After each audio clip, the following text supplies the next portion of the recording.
Hello, I'm Tony. I'm from Bonner's Music in Eastbourne. We're on the south coast of England, one of the biggest keyboard stores in the UK. As you can see, loads of synths and keyboards of all types all around me here. In fact, we've got probably about 70 keyboards on display here. I'm here today to talk to you about how to upgrade the operating system for your PA4x. This is the Korg's latest instrument.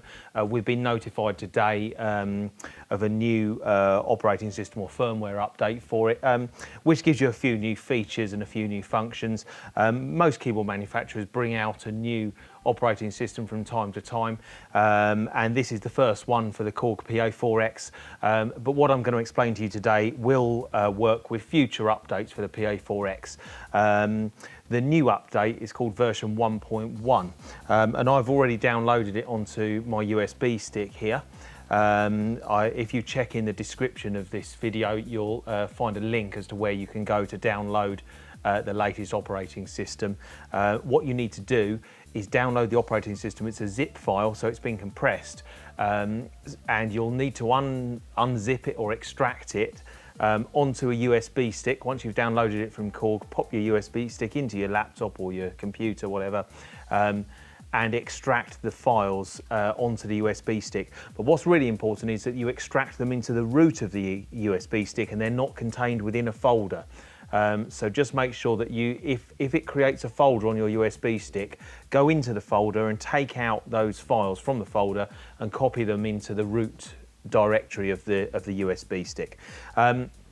So what I'm going to do here is, first of all, just check which operating system we're running in the PA4x, and you do that by pressing the media button, and we are going to go to utility. As you can see as I go along here, all these different options, but I want utility, and it tells me here that I've got OS version 1.02, and that's the date that that operating system was released by Korg. So what I want to do now is I'm going to update the operating system to the new one. So I'm just going to pop the USB stick into the USB socket on the front there. It's told me it's detected it, which is good. So I'm going to turn off the PA4x now. There we go, let's turn it off. That's it. And we're going to switch it on and hold down intro number 1 button, and then that will put it into the firmware update mode. So I hold that down, press the on button, and there we go, it says system update on the screen. So I'll just leave it for a couple of seconds. And there we go. Now, before it updates the software, you have to go through the touchscreen calibration. So I'm just going to do that. So all you have to do, just what it says on the screen here, touch the red cross to calibrate. So I press that, and there, and there, and there.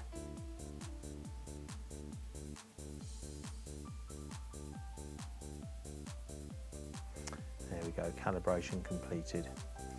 Okay, so now it's asking me to select a file to be installed. So I press this.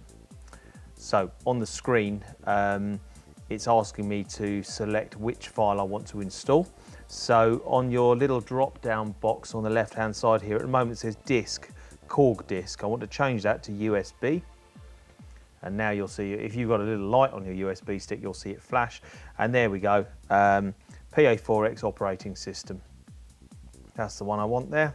So I select, it's a PKG file. So make sure you do select the PKG file. So you choose that, press select, and it's now going through its update process. And it will automatically restart the keyboard once it's done its update. Okay, so now it's asking me to make a choice. It says the operating system will be updated.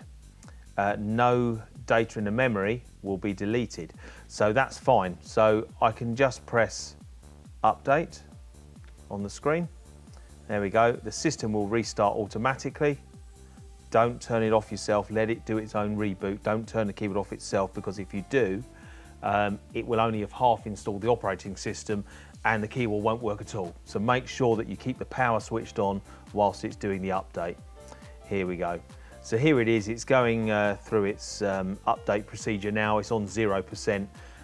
What I'm going to do is I'm going to fast forward the video now a little bit, so you don't have to sit there in real time and watch my keyboard update. There we go, all done. Now it's asking me to turn the instrument off, so just follow the instructions on the screen. I turn it off,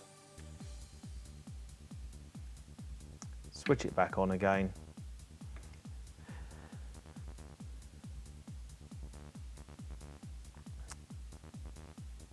And here we go, it's loading up.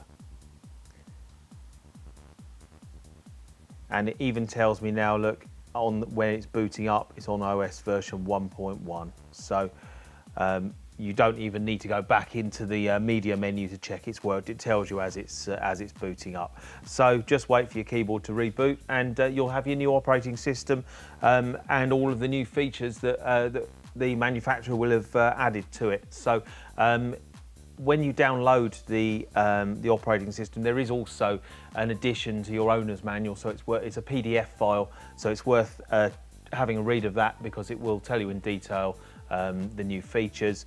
This particular update, 1.1, it doesn't seem to be a very big leap forwards. There's a few minor changes, few menu options have been added which weren't there before. It's not a significant update. However, there may be some other things in the background that Korg haven't documented that will have changed. So it's always worth keeping your keyboard up to date, because it will mean that you shouldn't get any problems with software in the future. So that's it from me for now. Please do come down to our shop if you love keyboards. Come to Bonner's Music in Eastbourne, because it really is keyboard players' heaven down here, and I love working here. It's great to be doing something I love. But do come down. You can sit and play keyboards here all day long. See you in the next video.